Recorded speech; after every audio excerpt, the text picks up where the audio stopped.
Welcome to the Geoffrey Humble Sports Ground, owned by the Merseyside Youth Association in Long Lane, Aintree, some 2 miles from the famous racecourse in Liverpool. This afternoon, Wales play England in the 54th international game since the series started in 1908. With me is George McElrath, a former English baseball international and now a member of the English Baseball Association. George, last year at Cardiff, England were very, very unlucky and lost a close game by just 6 runs. How do you rate their chances today? I think they have very good chances today of winning the game. And these close decisions of last year and that, had they not lost concentration in the second innings or second period of the game, I think these games could have been won by the England team. Thank you, George. And now let us have a look at the team chosen by England. There are no new caps in the side, which is captained for the first time by Neil Rice at number 7, who will also play backstop in place of Harry Turner. At number 10 is Derek Carter, a former captain who today wins his 15th cap. With just 2 changes, England rely greatly on experience, but rather surprisingly go into the game with only 2 recognised bowlers, Freddie Price and Jeff Lynch. Wales have chosen 4 new caps. Jeff Stevens at 7, Dave Richards at number 8. Stuart Stevens, no relation, is at number 9, with third bowler Mark Powell at number 10. Wales also have a new skipper in John Smith, who will open the Welsh attack. As usual, Wales have chosen a strong batting side, at least on paper, and must start favourites. But favourites have a habit of becoming unstuck at Aintree.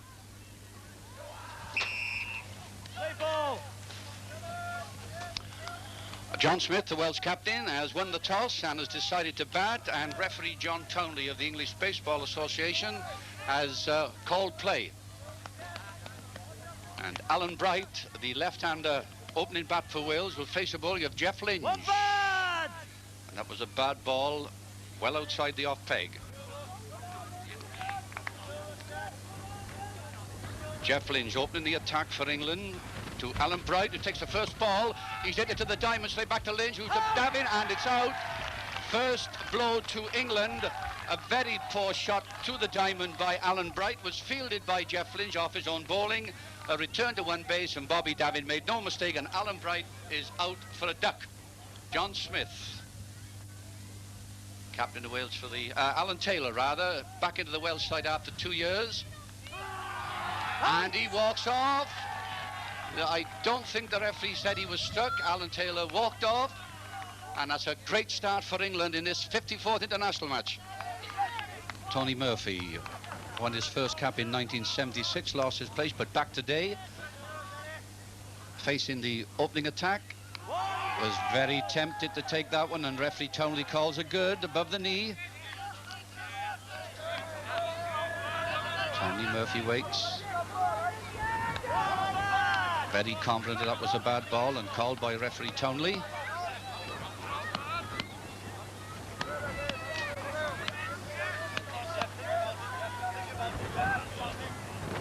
And it's a great punch, but it's into Dave Thomas's hands and dropped. A very good chance there for England, but it was dropped by Dave Thomas in the field, and Tony Murphy gets a life on 1 run. David Richards, dubber of the Caerhilly Club in Cardiff. Another new cap, and he punches it confidently up and over the boundary crowd, and he's going for 2 base, and he's been called on for 3 as the ball has been returned in, and it's fielded far short of 3 base, and David Richards gets his first runs for Wales. 3 runs, David Richards. And that's a good one, and it's punched into the diamond, but it's fielded smartly by Alan Williams into Bobby Davin on 1 base, and what a game Bobby Davin is having on the base. And that's another batsman gone for Wales without scoring. Paul Gardner, very disappointed, no doubt, but is there primarily for his bowling and not his batting. Very powerful batsman, John Smith. Pulls that into the leg field, and it's beaten the field. Chased by David Thomas as John Smith gets to 2. John is going for his 3rd, and he's been called home. He's going home for 4 runs. 4 runs for John Smith.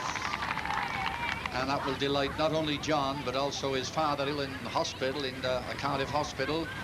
He will certainly enjoy watching that 4 runs by John.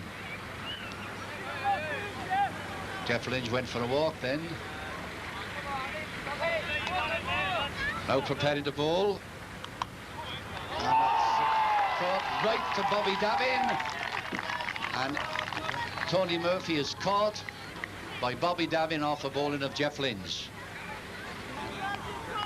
Jeffrey Lynch bowling to Paul Cross, and he takes a swipe at that one, and Dave Thomas made a dive for it, didn't make contact, and it looks a certain 4 runs as the ball is well out in the outfield, being chased. But Paul Cross makes his second 4 in his second knock, applauded not only by the crowd but his colleagues on the bench as well. David Richards, new cap from Cairo, the first player from the Cairo club ever to be capped.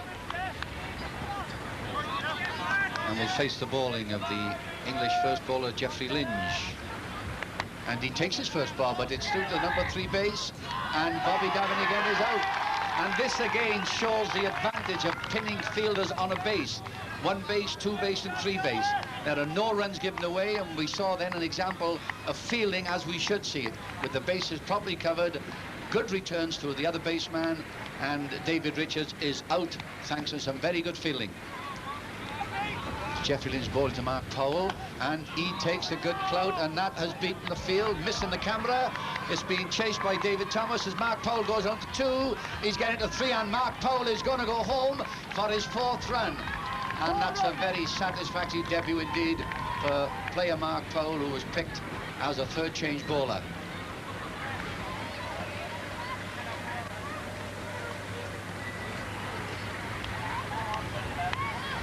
Jeff Stevens. Oh, he was fishing for that one. Oh, but it's a brilliant catch taken by Neil Rice. It went just over his head, and with the mask on, he temporarily lost sight of it. Had another look, and as the ball was falling to the ground, he dived and made a splendid catch, and Jeff Stevens is out for it. But that's a tremendous catch by Neil Rice, chairman of the Anfield Rovers Weight Watchers Club. Took a tremendous catch, and no doubt his members will be very, very pleased. After a disastrous start, 3 Welsh players, Mark Powell with 8 runs, Derek Touser with 14, and captain John Smith with 29, hung on to give Wales a credible score of 82. We now rejoin the game at the English first innings. And you realise the height of John Jarvis. Not very difficult. Oh, and he's pulled it. Well leg. It's picked up, but it's a safe 1 run for Johnny Jarvis, who has the unique distinction of being not only a member of the English team, but chairman of the English Baseball Association, and quite a character. Alan Williams takes a rather wide ball, where it's wet, picked up, and it's a base, and he's got him out. He's given 2 out. 2 men are out. Jarvis had left the base. Alan Williams ran onto the base and has run him out, and was based out then by some smart piece of work by Touser and a good throw-up. That's 2 men out off the 1 ball, and a tremendous start and a tremendous piece of baseball. Joey Hyam. That was his second good, and he took it. Oh, and it's dropped. It's dropped. There was a definite chance into the hands of Jeff Stevens, and lapse of concentration. Rubbing his hands, but it was in his hands, and therefore it must go down as a chance. Luckily for him, he'd scored a low. He's given him out. He has obviously considered that the ball was held long enough, which is the rule, to be accepted as a catch. But both captains are having a chat too. Referee Townley, and he's off for a walk somewhere. There is a suggestion by the English captain, who should know that the backstop interfered with the bat. Whatever the outcome of that is, the Hyam has been given out, and the referee must have been satisfied that the ball was held long enough by the fielder and spared his blushes. Left-hander Freddie Price facing John Smith. Took a late stroke, made a contact, and it's out in the country, being chased by Fowler as Freddie Price gets to 2. He's going to 3, and he can take his time as the ball is way down the country, and a good 4 runs for Freddie Price and England. England 18 for 5. Bobby Davin, production manager, facing John Smith. And again, a catch is put down by the Welsh fielder. It's Stuart Stevens has put that one on the ground. Not Jeff Stevens this time. Stuart Stevens has put on the ground. And Bobby Davin gets a light. And Jeff Lynch facing up to the ball in. Gives a good clout, and he has cleared the cloud. And that is 4 runs already. And he's in danger of running Gary Gall out unless he moves. That was a very powerful stroke. And Jeff Lynch is always delighted if he gets past one base. That was a tremendous catch, as the ball is still being fielded by Welshman Paul Cross. John Halliday, quite a character in this English squad. Plays an off-stroke, fails to make contact, and is based out after a very slow attempt by Alan Taylor, the Welsh backstop, to throw the ball to the base. But John Halliday is out. And that's another beautiful ball pulled round the leg by Neil Rice, who is very, very agile, despite appearing to carry a few odd pounds. He's down to 3 base already, and believe it or not, he's going for 4 runs. 4 runs! Excellent 4 runs by Neil Rice. And when I spoke to him shortly before the game started, he confidently expected that England would win comfortably. No sweat, he said, Les, no sweat. England 32 for 6. Paul Garner to Gary Gall. Cross on the body, but again, this young man saw it well, a very fast mover. He's down to 2 base, and that's a 4. That's a 4, despite the fact that the Welsh fielder Paul Zorc can throw ball. This is a great knock by this young boy. He's the youngest boy in the English side, Gary Gall, and to date has scored 6 runs. An excellent pull round to leg, and it's brought him 4 runs. Play ball. What is good for Wales was also good for England. Wales scratched to 82 after being 30 for 6, and England, who in trouble at 27 for 6, have managed 72 as we pick up the start of the Welsh second innings, with Wales leading by 10 runs. Alan Bright takes his first ball into the diamond, and a backstroke fielded very intelligently by Bobby Davin, and Alan Bright, disgusted with himself, based out on 1 without scoring off the first ball in the Welsh innings. Alan Taylor now with Phil Labour, faced the bowling of Geoffrey Lynch, takes his first ball, and he does the same, and he is on his way back to the bench, having made 2 ducks. England on their toes in the game with a vengeance. And there's another man gone as the ball was misfielded by the backstop, and there's a hat-trick for Jeff Lynch. Jeff Lynch has taken a tremendous hat-trick, and 3 of the Welsh batsmen, 1, 2 and 3, are back on the bench, not having scored. And this is just the start that England wanted at the start of the Welsh second innings. John Smith facing the bowling of Lynch, and he plays a safe shot down into the sliver. Well picked up by Gary Gall and saved a possible second run, but it was a bad throw, but it's still only 1 run because John Smith did stay on 1 base, waiting to see the result of the throw by Gary Gall, who did save the runs, even though John Smith can get home. It's only 1 run, but John Smith is there to bat again, and at least for a while the rot has stopped. Tony Murphy of the St Michael's Club in Gwent takes that, it's up in the air, and it's going to be caught by Bobby Davin, and that's the 4th Welsh batsman gone. Can England keep up their concentration now? So often in the past, in a position similar to this, they have relaxed, and Wales have taken full advantage. This is up in the air by Paul Cross, but it's well wide of 1 base. It's been chased by Bobby Davin, been thrown in. Paul Cross is going for his 3rd run, and it's a good 3rd run by the man for all crises, Paul Cross. Wales 6 for 4. Jeff Stevens batting number 7 for Wales. with 8 runs to his credit. Takes it up in the air, a risky shot, but there was no cover over 2 and 3, so Jeff Stevens is able to amble for 2, looking for 3, but the ball is thrown into Derek Carter on 3 base, and it's 2 runs for Jeff Stevens.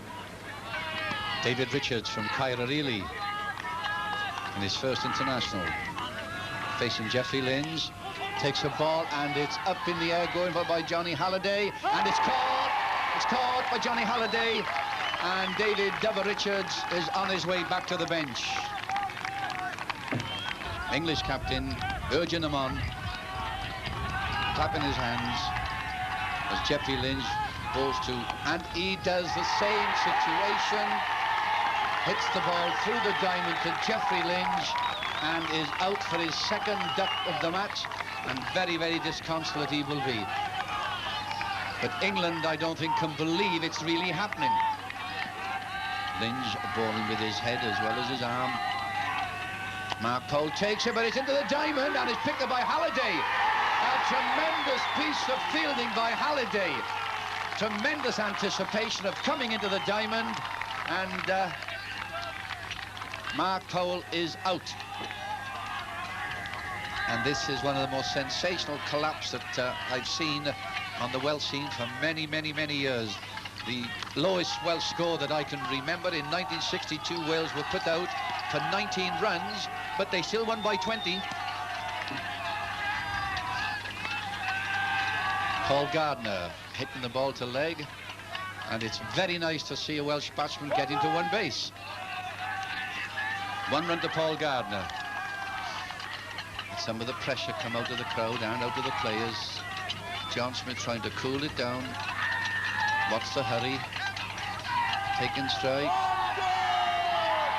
1 good is called by the referee, and from here I thought it had gone underground. But the referee says a good, and a good in the scorebook it is. Gingerhead, dock worker in Cardiff. John Smith taking strike. Has his 2nd good, and he takes it. Plays a confident stroke, glancing it down into the off-field and making a safe 1 run as the ball is well picked up and returned into diamond. Paul Cross, left-hander from Llanrumney, top of his club's batting averages, waiting to take his strike against the bowling of Jeffrey Lynch, who did so well with the bat for England in their first innings. And Paul Cross paid an uncharacteristic stroke for Paul Cross, and Paul Cross has gone, and Wales are in trouble without any doubt at all. A poor stroke by Paul Cross, trying to play his favourite shot round the leg, mistimed it, and they are in trouble. And with John Smith on 2 and Paul Gardner on 3, Jeffrey Stevens is the last man coming up to the batting crease. Wales 12 for 8.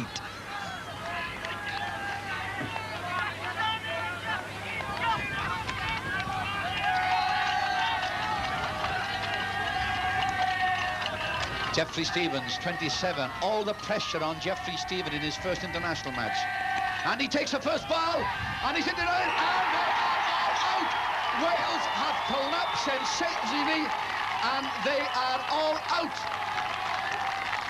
A tremendous performance by this English side. Wales have been dismissed for 12 runs, their lowest score since 1962. England to start their 2nd innings in this most memorable match for years, requiring only 23 runs for victory and to regain the Gladstone Rose Bowl they last held in 1973. Freddie Price to take first strike. And this English crowd is certainly well behind their team at the moment, chanting England, England.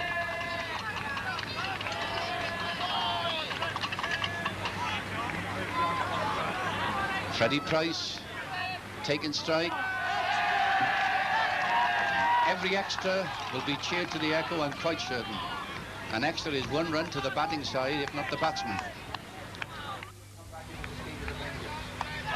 And Freddie Price pushes the ball away, and it's running away for 4 runs as Freddie Price moving quickly down the 3, and he's going to 4 as the ball is thrown in. and it's 4 runs to Ferry Price. England 5 for none. And the question that English people are asking, can England concentrate? Can they keep their cool? This has been the position so often, and then they've failed at the death. 1 good to John Halliday.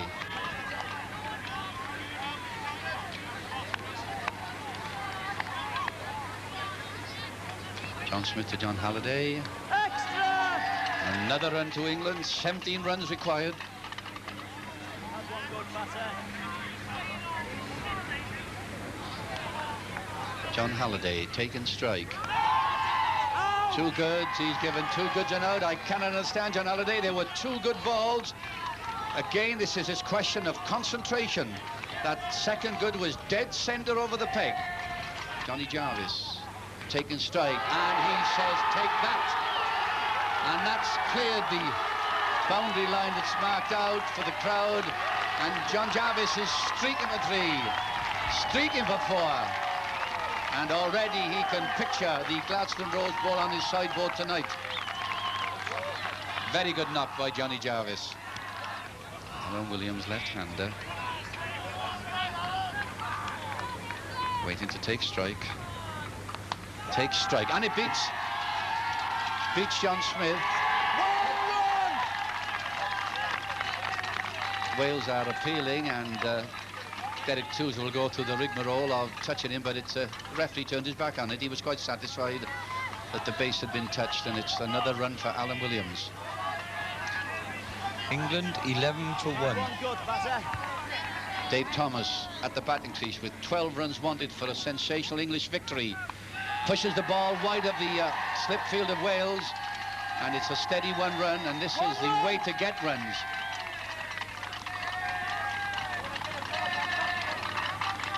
Bobby Davin.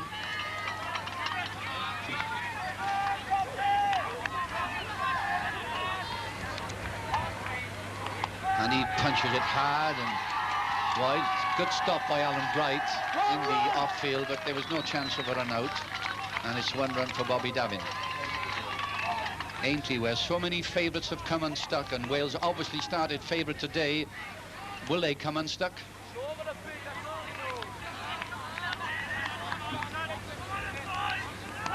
1 bad. Neil Rice, portly English captain, must be very, very happy the way things are going for his side.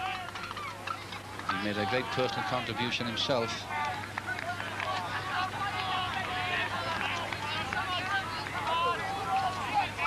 Neil Rice taking strike in this England's second innings.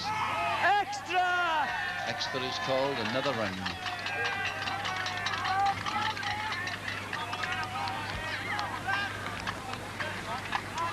Nine runs required for victory as Neil Rice at the batting crease waits to take strike. He puts the ball up in the air, but it's taken by Paul Cross with a beautiful running catch in the long field, taken very confidently. And that's given the Welsh team a little more heart. John Smith, Welsh bowler, Welsh captain, bowled into Joey Hyam, who takes a confident little stroke through the packed Welsh slips. Good throw in by Alan Bragg, but it's a comfortable 1 run for Joey Hyam, and he will be glad he's got to the base.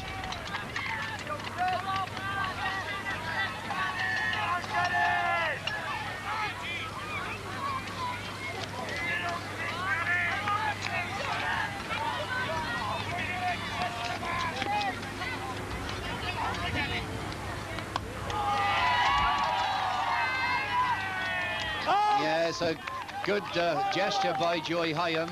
He's realising that if he stayed on one base, Gary Gall, who'd been batting well in the first innings, would be sacrificed. So he gave himself up going to 2, knowing that Paul Garner had the ball. A good move by Joey Hyam, who knows that his batting is not at full pitch at the moment, and Gary Gall had such a good first innings, could get the runs, and he gave himself up going to 2. England 16 for 3. approaching the record number of caps for England, which is 17. Derek has 15 to his credit. 37 years of age, taking strides for England. It's the ball high, wide and handsome. Well in between 2 and 3 base, up in the air. No danger of a catch, and takes a comfortable 2 runs. 19 runs for 3 men out. England in an almost unassailable position. This international match here at Liverpool. Geoffrey Lynch, the hero of the English side, clouts the ball and must be in running for the Man of the Match award. Having bowled Wales out for 12, makes 4 runs, and this has given England a tremendous victory. The first victory since they won at Cardiff. 45 runs. With a winning hit of 4 runs by Geoffrey Lynch, hero of the English side. England have at last won their first victory since 1973, and only their 15th since the series started, and quite deservedly take home to Liverpool the Gladstone Rose Bowl.